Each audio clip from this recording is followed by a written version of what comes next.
All right, so the big question after last game was, can this offense be sustainable? Can they keep it going? Well, they scored 3 runs off of 1 hit. Is that keeping it going? I don't know. It's a win. Let's go.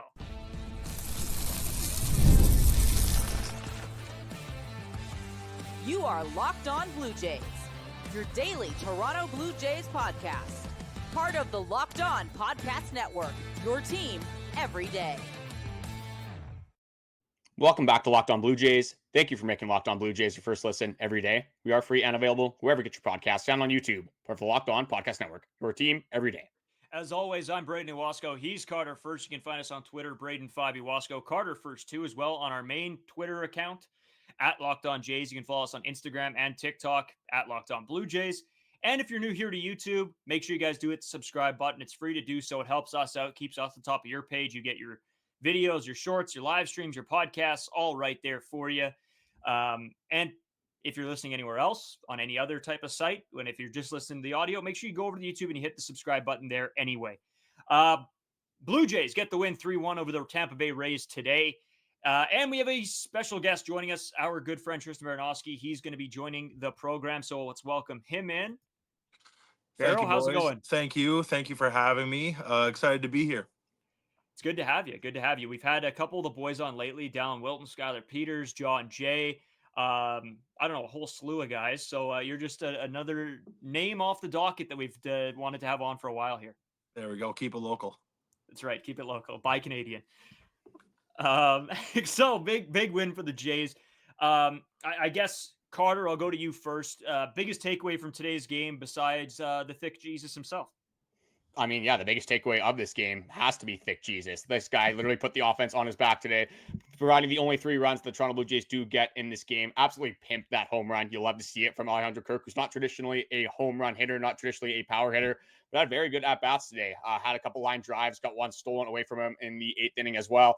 Tried to tack on runs, and it didn't end up needing them, so that was good. I think the biggest takeaway is the Toronto Blue Jays didn't blow a baseball game. We saw one of the high leverage guys come into the game, and they did what they're traditionally supposed to do. Yimi Garcia comes up, 3 up, 3 down. Really no sweat in that game whatsoever. So definitely nice to see one of your high leverage guys close out a game, especially with the recency bias of these blown saves that have been happening way more often than we're expecting it to happen. Yeah, Barrow, I guess, if you've been paying attention to the last couple of games, you've seen Jeff Hoffman, Yimi Garcia both struggle at times. I guess your thoughts, like, are you at all worried about this bullpen, or are you sort of in the same boat as us where it's these guys are going to figure it out and this is just a bad stretch? Well, I thought tonight the bullpen guys looked great. I thought Brandon Little's been great all year. I thought Yariel, some days he looks like he could be an 8th inning guy for the rest of his career, and sometimes he looks like he should go back to Japan. But tonight he looked like he could be an 8th inning guy for the rest of his career. So with him, it's all about that consistency, and we want to hope that he can continue that. And Yimi looked back like himself, so it'll be interesting to see if he can keep that going. I know there's the chatter about those 2 at the back end of the bullpen getting overworked, maybe a little bit, but guys are going to go through ups and downs. Yeah, I think that's definitely a fair point. Like, no matter who it is, you see Emmanuel Clase, you saw Robert Suarez the other day blow a late inning lead. This stuff does happen. Obviously, it sucks every single time it does happen, especially when it's a grand slam against the teams that we've kind of been facing over the last little bit. But like you said, the bullpen looked ridiculous today. Brendan Little going into this game had a 53% whiff rate. That is the best in the league by a substantial margin. His knuckle curve is one of the best pitches in the MLB up to this point. Getting the swing and miss, some of the swings, like we play, obviously all of us play MLB The Show, it's swinging the garden hose out there, getting that sort of analogy onto the broadcast. So just with this bullpen, when you have Mason Fluharty, you have Nick Sandlin, who's going to come back, Jeff Hoffman, traditionally, Yimi Garcia, traditionally, again, when these guys are at the top of their games, Brendan Little, like I said, Mason Fluharty, you have so many options in this bullpen. Like you said, Yariel Rodriguez, a little bit lacking consistency, but when he is on, the stuff is absolutely disgusting. Got some just amazing swings from the Tampa Bay Rays lineup today. So if you can get these guys rolling out and being consistent and having these guys at the top of their games, there's probably 6-7 guys in this bullpen that I can confidently roll out and confidently say, hey, we have a very good chance to throw up a 0 if one of these guys is pitching. Yeah, and just looking over, I mean, not only what the bullpen has done today, but over the entirety of the season, yes, there are blow-ups. That happens. We've talked about this. somebody asked me the other day, and I think I brought this up on yesterday's or the day before's maybe podcast, but for your closer, if they have one dud inning, that is going to drastically affect their ERA. Some guy said, well, you can't have a 7 ERA closer. I'm like, well, we're 40 games in. The guy had 2 blow-ups. What do you expect his ERA to be good? He pitches 1 inning a game. Like it, yes, and it'll probably get lower and lower and lower as we continue on through this season, but it's going to happen. And if it's a 1-run blown save or if it's a 4-run blown save, it's a blown save. I don't care. He could have given up 2 runs in that game and lost, and it would have been the same outcome. So again, maybe not in this last one, I guess, because the Jays did put up a couple extra runs. But at the end of the day, it doesn't really matter. If it's 4 or 5 or if it's 2, it doesn't matter. So we could go on and on about the bullpen and how that's been. And honestly, today was a great day. But looking at the offense now, and I got another text from one of our friends that said Vlad needs to start hitting for power. And you know what? I am fully on board with that. And we've saw spurts of it. But at the end of the day, this guy is hitting lazy singles, and that's what he's getting on base. And if he's getting on base, that's great. Or if he's, whatever, that's fantastic. But you're paying this guy $500 million to hit bombs. I don't know, Barrow, what have you been seeing so far from Vlad? I'm thinking he's getting on the ball a bit better. His at-bats looked pretty good today. He had a couple where he fouled them straight back. He had a couple to where it looks like he just missed hitting hard line drives. You're right. You're not paying a guy $500 million to go, 1 for 3 with a single and a walk. And that's what he's been seeming to be doing all year. So obviously you're going to want to see some power. And we've seen that throughout his career where the power just comes and goes, and it's kind of hard to tell when it will come and when it will go. So it's just a waiting game. He's probably going to end the season with 30 home runs, or you'd like to hope so. It's but time's running out for him to kind of get going per se. If he wants to at least get to what should be a minimum benchmark for a $500 million first baseman. Yeah, first baseman obviously traditionally is where you have that power hitter, where you want that guy to be hitting home runs. And like you said, you're not paying a guy $500 million just to get on base. As much as it is obviously helpful, especially if you had other guys firing in the lineup, like Santander behind him has kind of been a tough watch, especially early on in the season. But we've always heard these storylines of Vladdy being a little bit of a slow starter, kind of picking up in May. Anthony Santander, that massive storyline with him having a very slow April, kind of picking it up in May. But honestly, who needs Vladimir Guerrero Jr.? Who needs Anthony Santander to hit home runs? We have George Springer, Daulton Varsho, and Alejandro Kirk. These 3 recently, George Springer the entire season, honestly. Daulton Varsho, since he's got back from the IL, have been hitting very well. Alejandro Kirk has been on an absolute tear recently. Doesn't matter that Julio Rodriguez tried to give him a concussion with his bat. Comes back after a 3-game stretch where he misses and just sets the world on fire once again. Again, multiple good at-bats. And I just wanted to go over Alejandro Kirk's stats over the last few games here. So over his last 15 games, he is 21 for 59. That's good for a 356 average, 367 on base with a 492 slugging. That is, trying to do some quick math here, 849 OPS.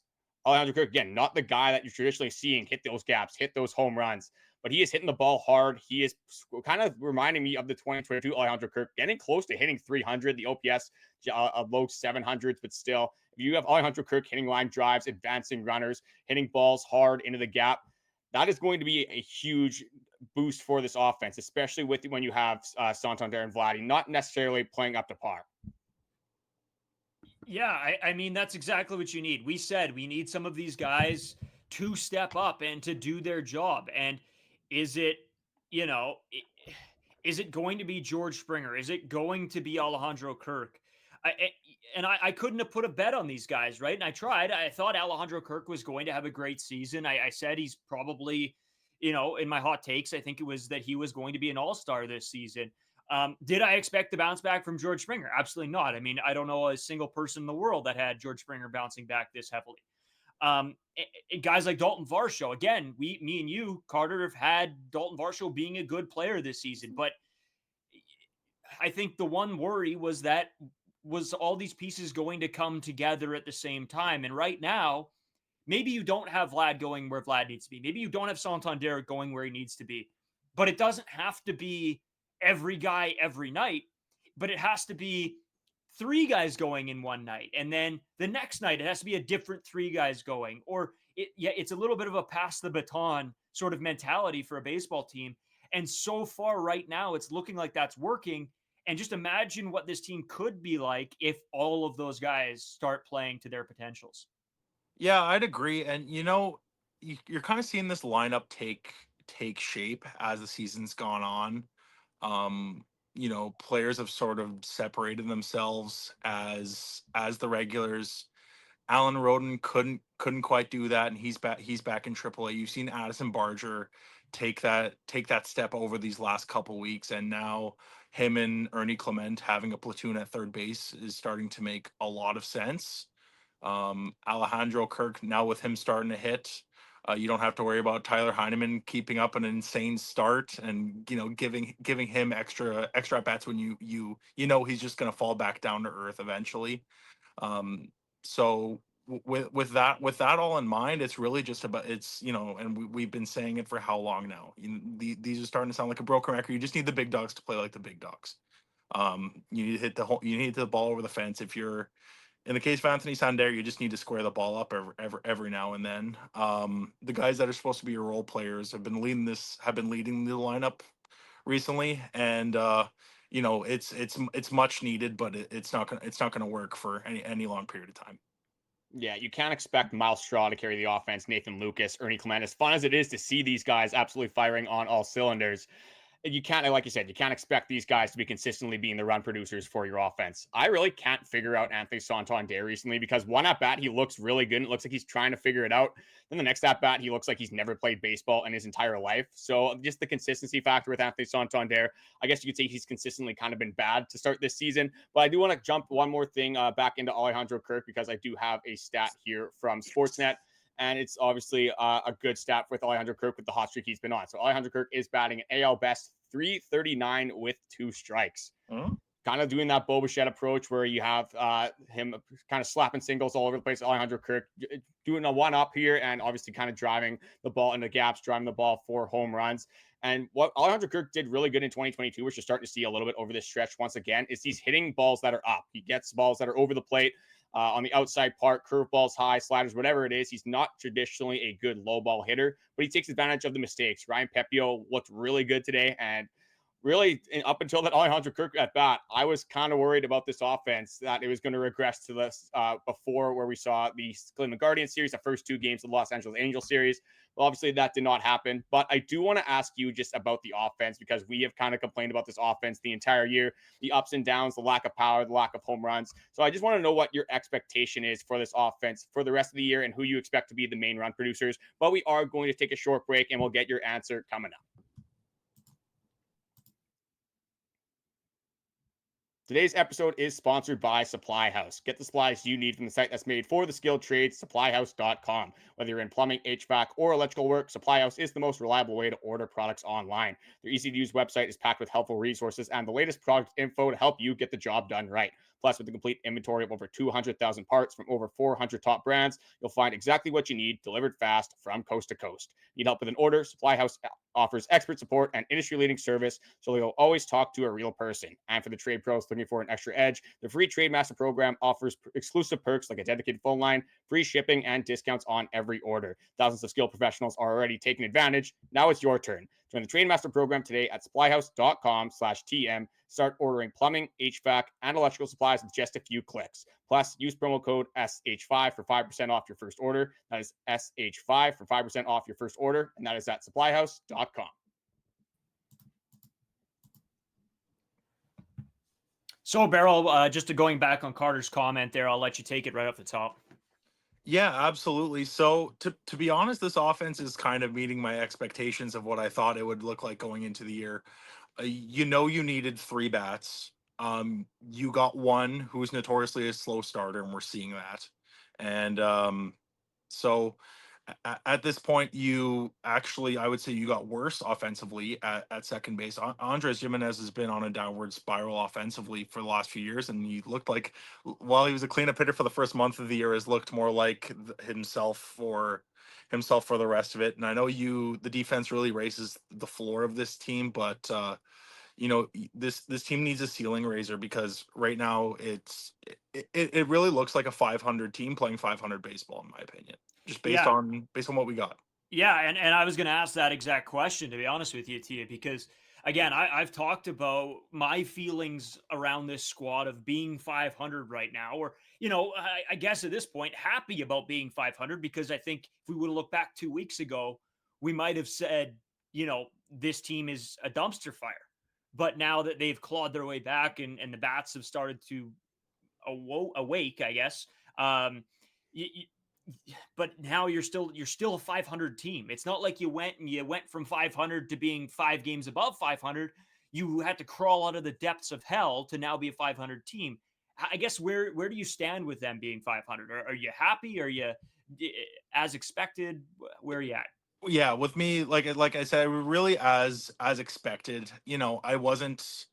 Would I be shocked with an 88 win season and a wild card berth? Absolutely not. Would I be shocked with a 75 win season? Absolutely not. I feel like that's kind of the range of where this team is, given the talent level and the recent performances. There is a significant floor due to the talent level of the rotation, as well as I'd say the floor of a good chunk of the lineup and the bullpen. But you're just missing those. You're just missing some sort of it factor, and it's been gone from this team for a few years. And the talent's easily there to make the playoffs, but you're just kind of seeing it. I don't know. It's something that I think we've been struggling with for a while, that you can't really almost put a finger on sometimes. And maybe it is the personnel, maybe the team's just not good enough. You can't fire every hitting coach.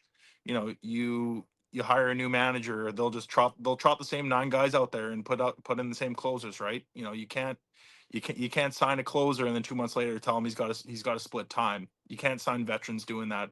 We've already had a hard enough time signing veterans unless they're way over the hill. So I think this is just kind of where things are. By the end of next year, we have over $100 million coming off of the payroll. They can reset. I hope they do it with a new general manager, because, but I don't think Mark Shapiro has any interest in firing Ross Atkins, unless ownership tells him to. That's just kind of the vibe I got. That's his guy. They're thick as thieves, those two, and they're going to stick together until they can't. Yeah, and a lot of that is obviously going to depend on the way that the rest of this season does play out. But the thing with this team right now is that I think the upside is a lot higher than we did see last year. If you do get Santander firing, if you have Varsho, Alejandro Kirk, Vladdy, Bichette, obviously. But we've seen the floor of this team. If this team is not firing on all cylinders, you have some guys that are slumping at the same time. This floor is like Washington Nationals floor. That's a team that I would like to compare them to when they're playing their worst brand of baseball. And one issue with the team, obviously, and that floor is that when you look at Alejandro Kirk, you're thinking defense first. You look at Daulton Varsho, defense first. Andrus Gimenez, defense first. Miles Straw, defense first. I guess, that doesn't really count because he's not really a main contributor. But Ernie Clement, another guy that is, again, probably going to play this platoon role. He's predominantly defense first. So when you have a lot of these guys that, yes, they will provide solid defense. They will help you in the field, probably, again, increase that floor a little bit. Obviously, the pitchers love that you have all these gold glove caliber players on your defense. But the problem becomes is when you don't have, their Vladimir, your Santander, your Bichette's carrying this baseball team, you can see how the offense could run into some trouble, especially down the stretch when they do run into good pitching. Yeah, absolutely. And it seems, the really unfortunate part is it really did seem like with the acquisition of Jimenez that they doubled down in their team building philosophy, which I don't know how you can look at the last 2 or 3 years and say this is working. We're seeing progress. I would say the worst part about the Jimenez deal isn't the player; it's the fact that in a couple of years he's going to be making $23 million. He's going to be making as much or more money than Santander is, to possibly have a 650 OPS at a defensive, probably it's not even a top 3 important defensive position in my opinion, anyways, compared to shortstop, catchers, and center field. So it's a big gamble, and he's a guy that's done it before, and he did it at a young age. So you really can't say, oh, he's for sure not going to do this again. But I really thought that trade was indicative of kind of Ross Atkins's inability to see past his own philosophy and, admit that he's wrong, really. Yeah. Yeah, and that's something that we've gone back and forth to, Barrow, is on this whole Ross Atkins, Mark Shapiro, everything is. I think it's just the chickens come home to roost a little bit. It's time. It's time to take him out. He's had his chance. We've talked about it. No playoff wins. That's a problem. And I don't care how much this organization wants to spin that these are the guys that they're the ones that were signing Vladimir Guerrero Jr. Well, he should have been signed years ago. Ownership signed Vlad Guerrero Jr. That's a great point, because they're not. I don't think it wasn't the fact that Ross Atkins was going in there and talking to Vlad about, oh, this is why you got to stay. It was they offered him a $500 million deal. Yep. And that's pretty hard to turn down, especially if you're in the case like Vladdy, who you'd have to have a great season this year to get more than that in free agency. I don't know, Barrow. Like, where are you at here? Ross Atkins, Mark Shapiro. Do you think if this team misses the playoffs, is that it for them? Are they done? Are you calling it now? I don't think Mark Shapiro is going anywhere. I think because he's mainly, as far as I understand it, mainly just concerned with the business aspect of the organization at this point. He has made so much money for this organization for not a lot of winning baseball. He's not going anywhere. His job is to make a profit for Rogers, and he's done that. Ross Atkins, as soon as Edward Rogers gives him the word, he's out of there. I don't think Shapiro will ever fire him on his own. I don't think. I just think those two are too close. I mean, they came up together. Atkins was his guy in Cleveland. He brought him over. He's the only GM he's ever had. At that point, they're a team, right? And it's almost like it's like breaking up with like your son or your nephew or something at that point, right? Like he's been essentially like under Mark Shapiro for 20 plus years. That's a long time going back to Cleveland. That's not something where you can easily just end it. And we've seen it. There's been many chances, and there's been many opportunities. There's been a lot of proof in the pudding to say, hey, this guy doesn't have a great idea on how to build winning baseball teams. You see all the teams in the AL East building a team better than he is currently. The Yankees obviously can spend what they want. They still have prospects coming up. The Red Sox are looking good. Plus, they have like 3 of the top 10 prospects in baseball. The Orioles, well, let's pretend that pitching staff doesn't exist. And the Rays always have good young players coming up. I mean, you saw Caminero last night. How great was that swing in the 9th inning with bases loaded? That was a thing of beauty. So you're seeing concrete plans in place from other front offices on how they want to build their teams. What you're seeing from Ross Atkins is, let's put a gold glover at every position and go big game hunting in free agency, when free agents have shown they don't really want to sign in Toronto, even if they're overpaid.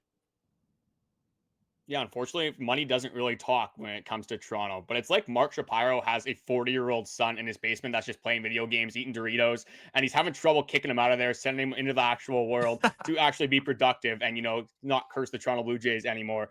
But I want to go into a little bit of positives, because the Toronto Blue Jays have won 5 of the last 6 games. I know this management isn't exactly ideal, and it's not exactly where we want this team to be, but it's unfortunately something that we're definitely going to have to live with for at least this season. Probably at least one more year. Again, if this team makes the playoffs, I don't really see these two going anywhere, but that will be a conversation for the offseason. Obviously, we got to see where the Toronto Blue Jays do end up. But I want to quickly go over Chris Bassitt and the day that he did have today. 5 2/3 innings pitched, 7 hits given up, only 1 earned run, 6 Ks. Did run into a little bit of trouble today. Did have to strand 10 runners against this Tampa Bay Rays team.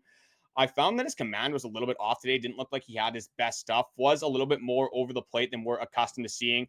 But luckily, the Tampa Bay Rays just kind of missing baseballs. Don't necessarily have that power hitter right now. Yandy Diaz decides he's not going to get a passport. So that's kind of awesome for the Toronto Blue Jays as well.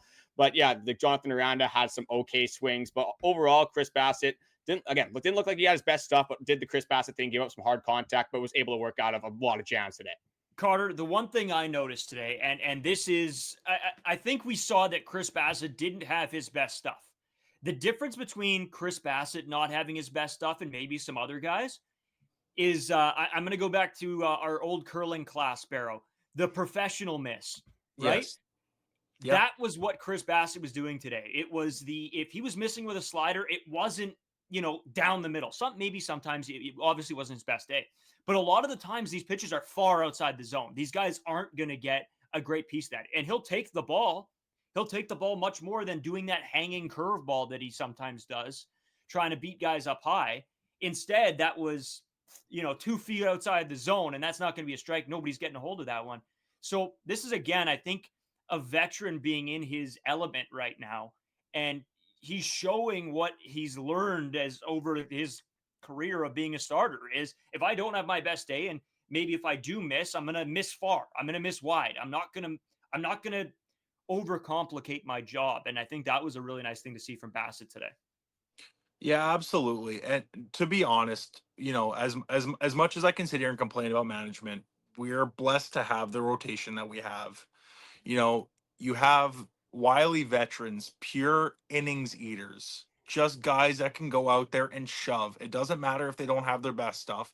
They can still go out there and give you 6 strong, 7 strong, good innings of baseball. They don't have to be locked in Blue Jays.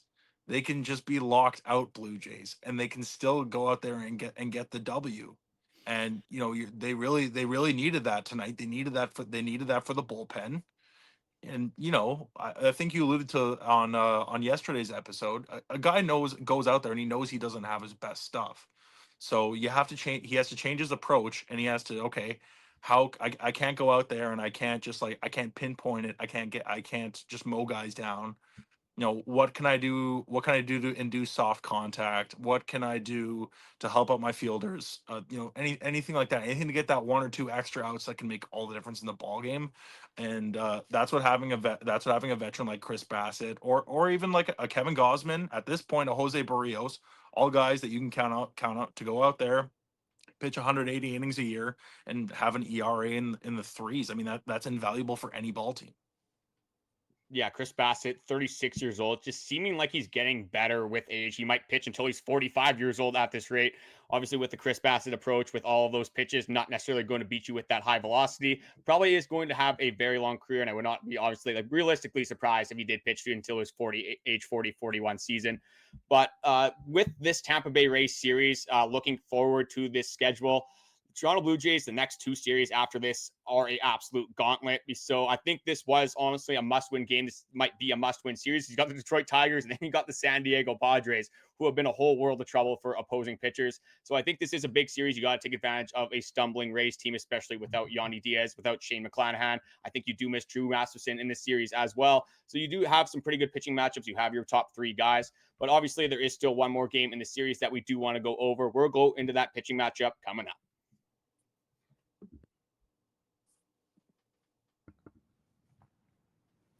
All right, Carter said it. This might be a must-win series. It might be a must-win game. I thought, as we look back at yesterday's game, that's a huge win for this team.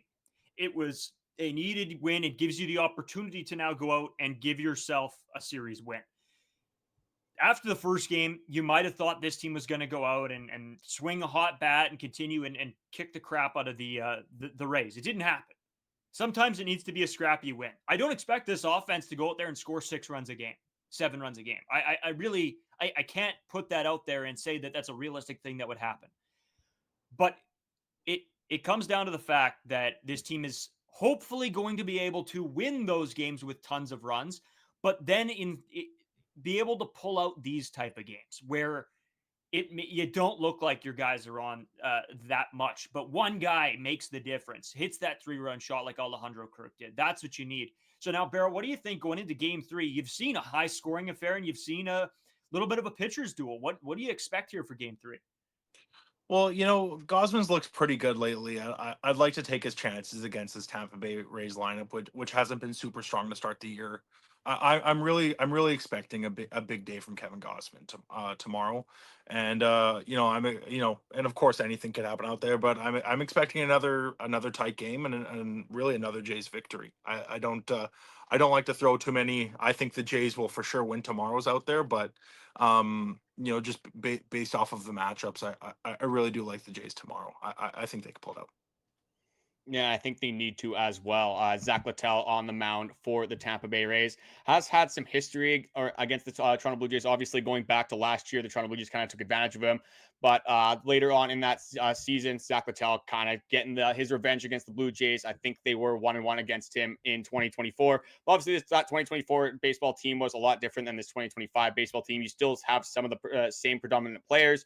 But you obviously have Anthony Santander. You have some guys playing a whole lot better than they were last season. You know, George Springer is way more than serviceable this season. He was an absolute bum last year. So I think this will be a real test for the Toronto Blue Jays where they do need to win this game. And then I'm looking forward to this Detroit Tigers and San Diego Padres series. I think that is going to be where this team kind of puts up or shut up. They put up or shut up. And they're really going to have to establish themselves if they want to be a competitive team, if they want to be a contending team for the playoffs. I think we're going to learn a lot about the Toronto Blue Jays for the upcoming series. But again, you got the Tampa Bay Rays. You got a team that's under 500, a team in your division. We all know how important these AL East games are. Don't necessarily think the Tampa Bay Rays are going to be a playoff team, but again, you lose one of these games, it's pretty much you're losing two in the standings. Tampa Bay Rays are still fairly close behind you, and it is still early on in the season. So hopefully Kevin Gausman can go out there and have his best stuff. Hopefully we can kind of continue this home run trend. Again, like I said, 19 home runs in the last 13 games. We had, I think it was 16 home runs through the first 1 million games, is what it felt like. So finally starting to see some offense, finally starting to see the home run ball has been a whole lot of fun. And like we talked about on the last episode, it does suck losing 11-9, but I would taking that 1,000,000 times out of 1,000,000 rather than losing a 2-1, 1-0 baseball game where you scored no offense and scored no runs whatsoever. Yeah, absolutely. And I really am looking forward to this series on the weekend against Detroit. And I can't really tell if that Detroit team is good or if they're hot, but they are sure fun to watch. And it'll be a great test for the Blue Jays. It'll be a great test for the pitching staff with how hot that lineup is. And I believe we'll see some Tarek Skubal on Sunday, so a chance to see one of the league's best. Although you never want to see him against your team. Yeah, that is true. And I guess, Barrow, over the next two series, I mean, this team obviously we talked about it, the Detroit Tigers and the San Diego Padres. What is a success? Because again, sorry, for those of you who don't know, tomorrow will be we're going to talk Hall of Fame, Pete Rose, sort of that whole situation, because that's a big baseball story. It's not as Jays oriented. We're going to have Jays stuff. We're going to talk this offense a little bit more tomorrow. But we're going to talk Pete Rose and the Hall of Fame. And so tomorrow won't be as much on the games. I'm working till late. Carter's out working as well. So it's going to be a little bit of a different episode from us, as you sometimes see. Just, we have day-to-day lives. And Barrow will also talk about the next upcoming series that day as well. But from your perspective, what is a win going out of the next two series? What do you need their record to be for you to be satisfied, I guess, with those two series? Well, honestly, if they can get a winning record, over the next 6-7 games, then I think you're laughing. Those are two great, complete baseball teams you're facing, right? There might be there's going to be days where a Jays pitcher has his best stuff, and a hot Tigers lineup or a hot Padres lineup just gets the best of them. I mean, you saw last night, Fernando Tatis, he missed his timing step by 2 seconds, and he still hit a walk-off home run, 430 feet to center field. Like, these are talented ball players, and unlike some of the big dogs on the Jays, they're hot. So even when they don't got it, they got it. A winning record over the next couple series is I'd be thrilled with, and then that's when you really got to start going to town on some of your other AL rivals here. Yeah, honestly, for me, if they go 3-3 in that Detroit Tigers series and that San Diego Padres series, I'm going to be laughing. I'm going to be having a really good time.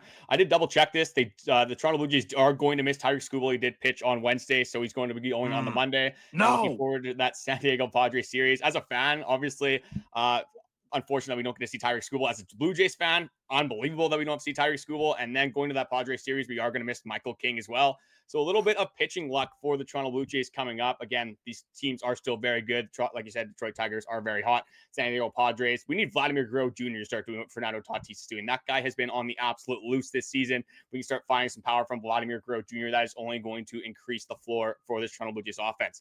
I just want to say thank you guys for watching. The likes, comments, all the support recently has been much appreciated.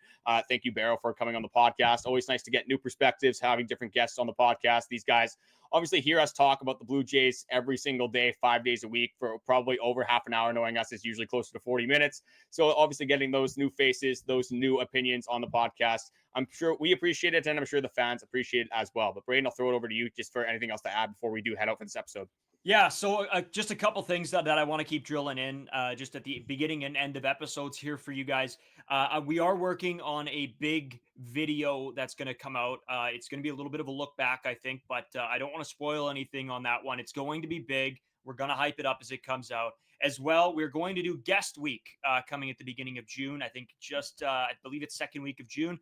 I'll be away. I'm going to try to hop on as much as possible, but we will have guests filling in. Tristan Baranoski will be one of them. Dallin Wilton, Skylar Peters. You guys remember John Jay. All of those guys will have a hand in guest week. So that should be a ton of fun. Carter's going to be able to snap around a few other people. Hopefully I'll be there too, but I will be on a cruise ship heading to Italy. So for that week. So I'm praying that Not a big deal. Not a big deal. Thanks, Barrel. I'm hoping that I will still be able to get all the Blue Jays games. I might have to stream them completely legally and by the book, but we'll have to wait and see. As always, like Carter said, thanks a bunch. Make sure you guys hit that subscribe button. Leave your comments, your thoughts, your feelings on Tristan Baranoski down below. I'll talk to you guys later. Please be nice.